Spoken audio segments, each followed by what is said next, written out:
ये कुछ छोटे छोटे क्वेश्चंस हैं, इम्पॉर्टेंट कंसेप्ट्स हैं जो एससी वर्मा में दिए हुए हैं। हम गॉस लॉ के एप्लीकेशंस में करते हैं। जैसे एक पहला क्वेश्चन है, ए charge Q is placed at the centre of A cube. एक क्यूब है हमारे पास, उसके सेंटर में एक चार्ज दिया हुआ है। ये उसका सेंटर होगा, उसके अंदर एक चार्ज दिया है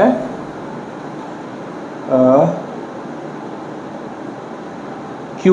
this is capital Q is placed. Find flux of the electric field through the 6 surfaces of the cube। 6 surface, cube के 6 सरफेसेस होते हैं, तो क्यूब से कितना फ्लक्स ये निकलेगा ये बताया उसने। फ्लक्स थ्रू द 6 सरफेसेस, तो ये फ्लक्स हर एक, ये सेंटर में है तो इधर भी जाएगा, इधर भी जाएगा, आगे भी पीछे भी, सब तरफ ये निकलेगा। तो वो कितना होगा हमें पता है।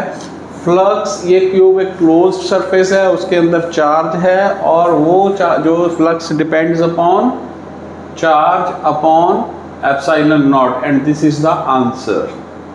ये सिंपल क्वेश्चन है और इसको इससे जो हमारा गॉस लॉ है और ज़्यादा क्लियर हो जाएगा। नेक्स्ट क्वेश्चन है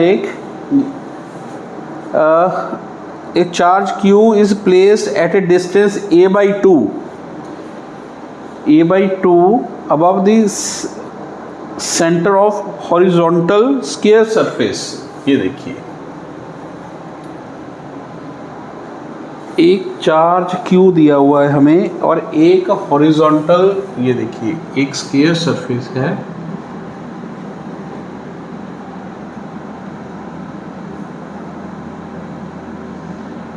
उसके सेंटर से a/2 हाइट पे दिया हुआ है और ये साइड A दी है हमें। ठीक है, स्क्वायर है बस, ये मान के चलो। ये हमने क्या निकालना है, find the flux of the electric field through the square surface. इस स्क्वायर सरफेस पे इसका फ्लक्स कितना होगा। देखिए, गॉसेस लॉ के लिए हमें सिमेट्री ज़रूरी है। जो भी हम सरफेस लेंगे तो इसको हम कंप्लीट करते हैं। पहले एक क्यूब बन जाएगा ये,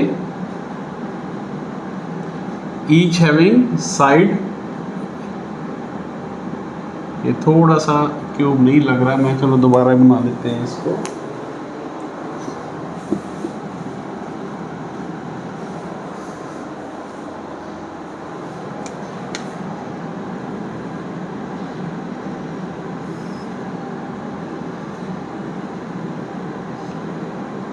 इसको हम क्यूब बनाएंगे।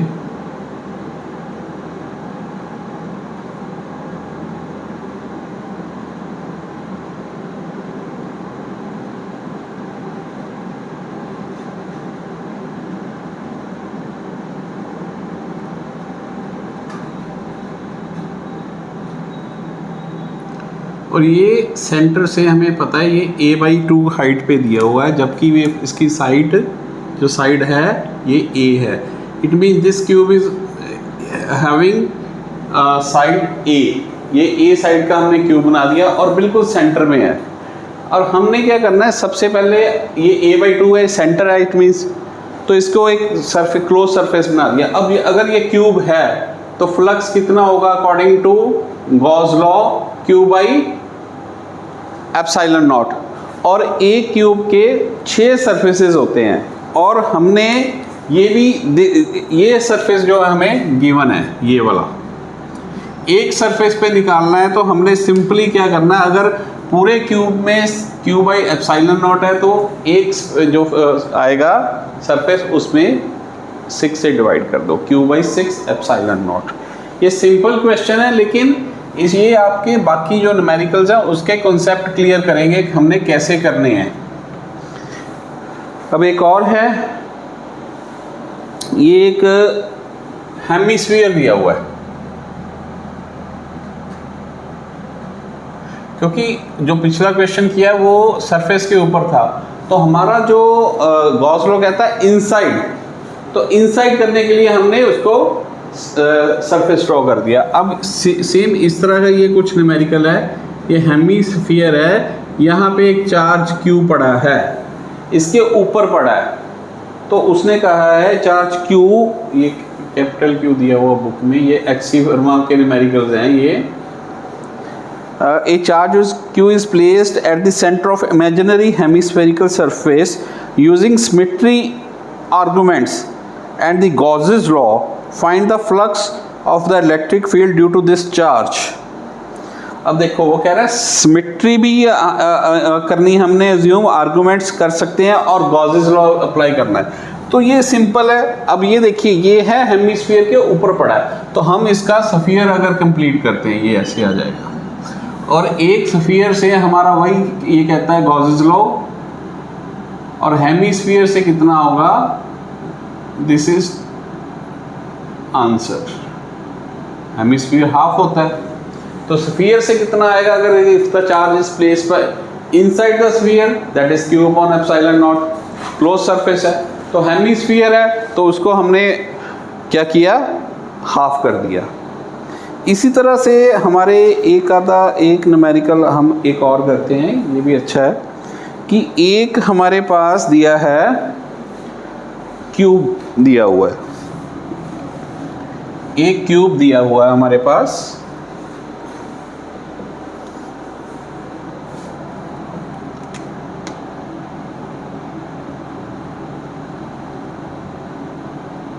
ये क्यूब है,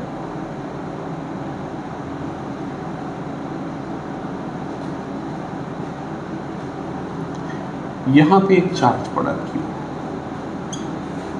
क्यू यहां पे पड़ा है हमारे पास।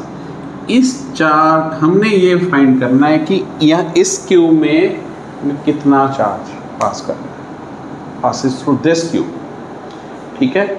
तो find the flux, electric flux through the this cube due to this, find,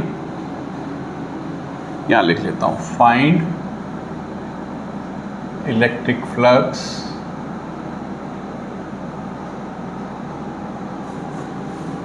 due to Q through the given cube। अब ये फिर ऊपर है, हमने सिमेट्री क्रिएट करनी है, सिमेट्री चाहिए हमें। देखिए मैं एक आपको एग्जांपल लेके बताता हूँ, ये मेरे पास एक क्यूब है मेरे पास, ऐसे ये क्यूब तो नहीं है लेकिन इसको अज्यूम कर लो ये क्यूब है, या इस कॉर्नर पे पड़ा है।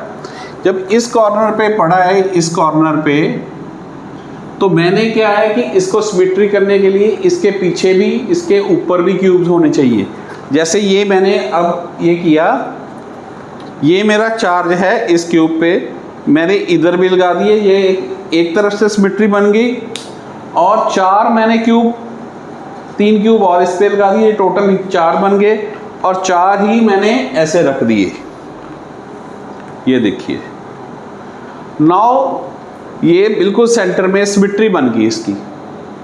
अब हम देखते हैं कि जो इसका फ्लक्स है कौन कौन से सरफेस में से निकल रहा है। अगर देखें, अब इसके टोटल सरफेसेस बन गए, एक क्यूब के है, एक 6 सरफेस होते हैं, टोटल 48 सरफेसेस बन गए, इनमें 8 क्यूब लग गए ना। इसके देखिए ऐसे मैंने पीछे भी लगा दिया, ऐसे इसके साइड पे भी मैंने एक क्यूब लगा दिया, ये 4 तो मैंने नीचे लगा दिए, ऐसे ही मैंने ऊपर लगा दिए।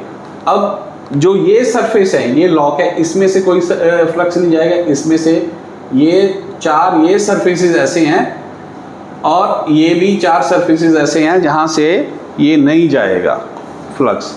मींस एक जो क्यूब है, ये देखिए यहाँ पे चार्ज है, ऊपर वाले पूरे किसी ये सरफेस और ये सरफेस और ये सरफेस, इनके नहीं जाएगा और ये वाले 4 सरफेसेस में नहीं जाएगा। अगर देखें तो एक क्यूब लें तो उसका ये सरफेस लॉक है, ये लॉक है, ये लॉक है, 3 सरफेसेस हैं ऐसे हैं जिसमें से फ्लक्स पास करेगा।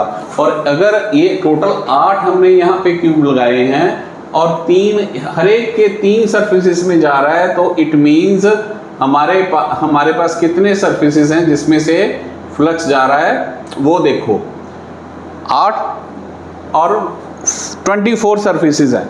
और पूरा अगर ये पूरे का पूरा ये एक क्लोज्ड सरफेस बन गया, तो क्लोज सरफेस है तो इसमें से इतना फ्लक्स पास करेगा। तो हमारे टोटल सरफेसेस हैं 48 में से हमने माइनस कितने कर देने हैं 24। तो हमारा जो 24 माइनस इसलिए कि क्योंकि 24 में से जा ही नहीं रहा, हर एक के जो 3 सरफेस हैं लॉक हो चुके हैं। जैसे कि ये देखो यहाँ से नहीं जा रहा, ये जो जुड़ रहे हैं ऊपर वाले में से नहीं जा रहा, इस तरह जो इसके ऊपर पड़ा होगा उसमें से नहीं जा रहा। तो हमारा जो इस पूरे के पूरे जो फिगर है, ये पूरी फिगर जो हमारी दी हुई है, इस पूरी फिगर में हमारे जो टोटल फ्लक्स होगा वो होगा 1 Q/ε0। तो एक में से कितना जाएगा 1 ये वाला, क्योंकि उसके सिर्फ 3 सरफेस ही हैं जिसमें से 1/24। ये क्वेश्चन आ गया। अब आ जाएगा एक, इसके बाद एक कोन का करते हैं, कोन वाला। देखिए मेरे पास एक कोन है,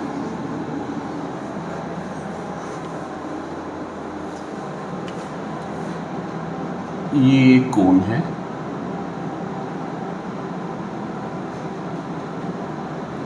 यहाँ पे एक चार्ज है, तो कितना फ्लक्स पास करेगा इसके थ्रू, दैट इज Q/ε0। ये पता ही है हमारे को, क्योंकि गॉसेस लॉ यही कहता है। लेकिन अगर ये मैंने कहीं और रख दिया, सपोज करो ये यहाँ पे रख दिया मैंने चार्ज Q, तो कितना करेगा? उसके लिए हमें एक फॉर्मूला याद करना पड़ेगा, that is Q/2ε0 1 - cos theta. cos theta क्या होगा, ये जो एंगल होगा, अगर ये R है, ये थीटा सेमी वर्टेक्स एंगल जो होगा उसको हम लेंगे ये वाले फॉर्मूला से, ये हम इसका निकालेंगे। लेकिन कैसे निकालेंगे मैं बताता हूँ, इसकी एप्लीकेशन कहाँ कहाँ पे आती है। अब हमारे पास एक क्वेश्चन है, हमारे पास एक सिलेंडर है, सपोज करो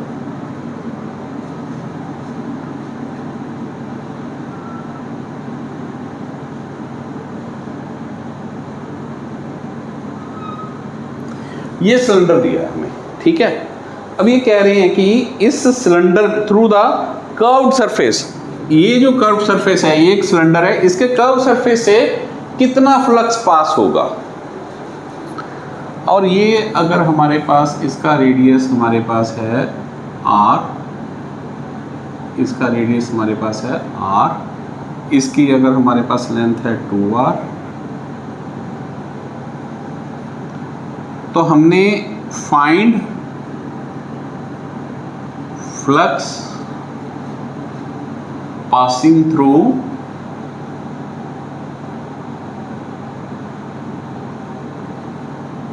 कर्व्ड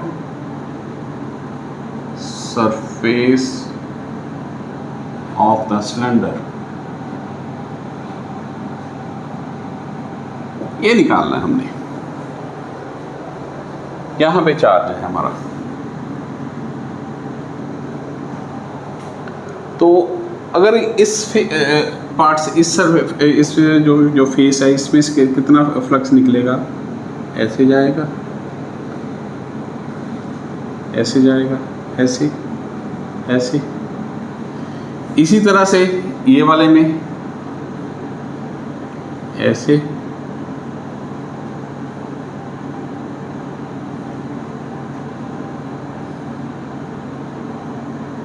ऐसे नहीं जाएगा ना ये फ्लक्स इसमें से, और जो बचा हुआ फ्लक्स है वो कर्व्ड पार्ट से जाएगा। और अगर इसको ध्यान से देखें, ये क्या है, ये हमारा कोण बन रहा है, दिस इज़ द कोण, दिस इज़ द कोण, ये कोण है। अब हमारे पास कोण है, ये अगर 2r है तो ये हमारी हाइट, ये r है, ये भी r है। We can easily find this angle.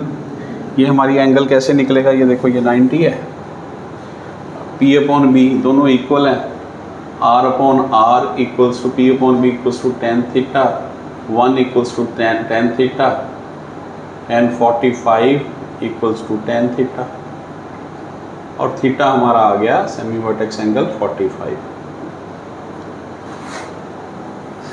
अब ये निकालना मैंने एक कोण से कितना जाएगा, हमारे पास दो कोण है तो कितना जाएगा, कोण में से कितना जाता है, flux through, electric flux through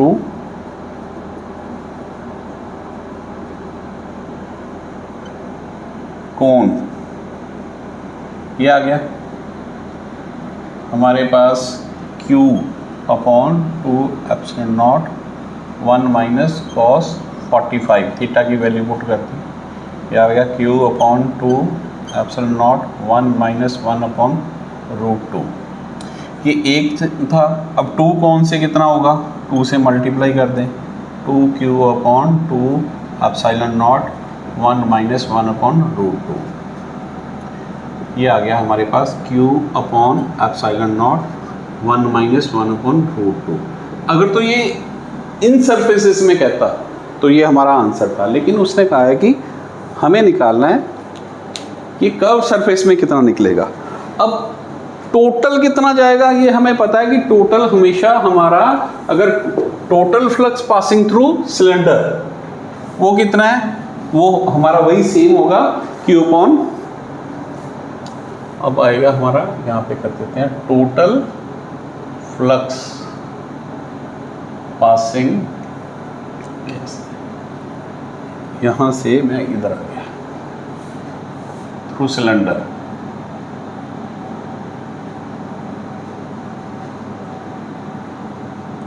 equals to Q upon epsilon naught. अब फ्लक्स, इलेक्ट्रिक फ्लक्स किससे चाहिए हमें, कर्व्ड पार्ट से, थ्रू कर्व्ड सरफेस, कितना होगा, सिर्फ कर्व सरफेस चाहिए, total flux minus flux passing through, flux means electric flux, two flat surfaces,